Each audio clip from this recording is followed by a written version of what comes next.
وایي چې ما یې دوه اومه کیسې کوم مولوي صاحب، ما یې دوه اومه کیسې کوم مولوي صاحب، ته دې خپلې مسالې کوم مولوي صاحب، ستا شینخال او تورو زلفو کې څه کار دی، ته خبرې د مکې کوم مولوي صاحب، ستا شینخال او تورو زلفو کې څه کار دی، ته خبرې د مکې کوم مولوي صاحب، منګه پرېږده چې په لپو لپو یې وسکو ته غړپونه د سر کې کوم مولوي صاحب، قربان منګه پرېږده چې په لپو لپو یې وسکو ته غړپونه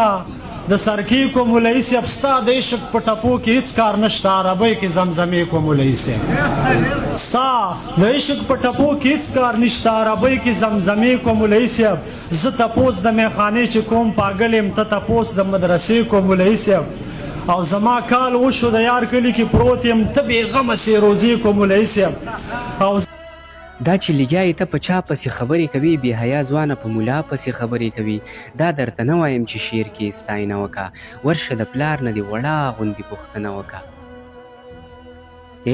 دا درته نه وایم چې شعر کې ستاینه وکړه، ورشه د پلار نه دې وړه غوندې پوښتنه وکړه.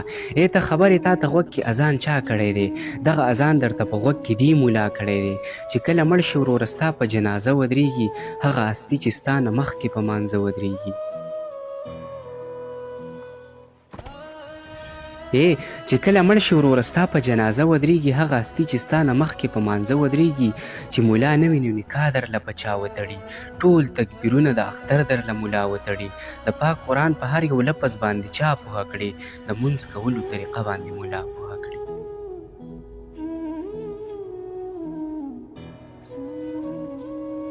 چې ملا نه وي نو نکاح درله په چا وتړي، ټول تکبیرونه د اختر درله ملا وتړي، د پاک قرآن په هر یو لفظ باندې چا پوهه کړي، د مونځ کولو طریقه باندې ملا پوهه کړي. معتبر لفظ دې سازونو کې مه یادوه، دومره خراب خراب لفظونو کې مه یادوه، تا په هر شعر کې چې شاعر ترې نفرت کړی دی، زما جانان یې په حدیثو کې صفت کړی دی.